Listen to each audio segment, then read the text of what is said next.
The curious story of the lost Squadron, equivalent to 37,000-year-old aircraft. A striking fact that spoils a picture of geochronology and ice dating accepted in science is a project to raise a squadron of military aircraft from the Second World War from under the ice of Greenland. It turned out that in 46 years they were able to become covered with a layer of ice, the thickness of which, according to scientific data, corresponds to the age of 37,000 years. So obviously that can't be possible. There's a difference between 46 years and 37,000 years. In 1942, in the ice of Greenland, 8 military aircraft of the US Navy made an emergency landing due to lack of fuel. After 10 days, the pilots were rescued, but the planes remained. Only in 1980 did they remember about them, decided to find them, clear the snow, repair them, refill them, and return them as museum exhibits. But the squadron was found only in 1988, and only with the help of ground-penetrating radar. There were no planes on the surface at the landing site. Using a steam probe, it was possible to understand at what depth the planes were located. It turned out that there was a 75 meter of ice above them. That's about 200 and some odd feet. Then military history buffs returned here again in 1990, and using a steam engine made drills with a diameter of 1.2 meters.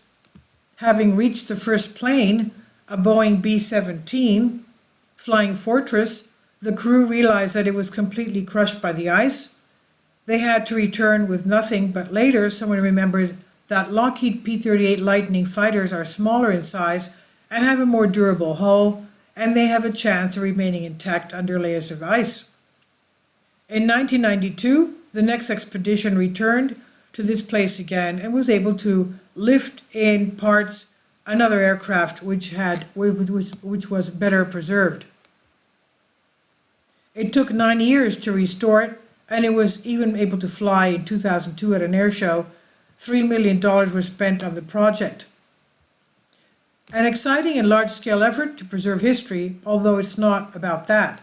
Until now, the scientific community has ignored this fact that in 46 years, the planes ended up at such a depth under thick layers of ice. After all, scientists believe that ice in Antarctica accumulates on average of a meter every 500 years. In Greenland, the conditions are almost the same as in Antarctica. Thus, the age of these aircraft must be at least 37,500 years old. It's not clear where this figure of ice accumulated 1 meter in 500 years comes from. In the middle zone, up to a meter of snow or even more can fall during the winter. When it thaws, it can turn into 20 centimeters of ice, and in Greenland it turns out that the rate of ice accumulation was 1.63 meters a year. Scientists also date the ice using dark lines, believing that they are the summer melting of snow and ice. This is probably where the data of about 1 meter every 500 years came from.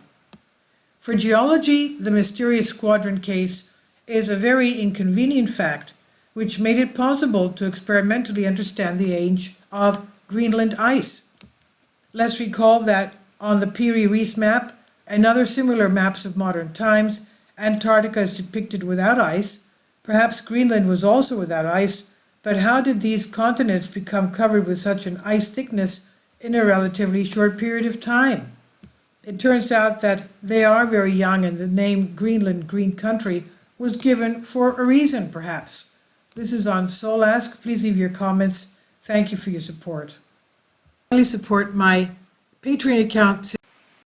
The daily posts are 5 videos daily, and they are totally different from what I have on my YouTube channel.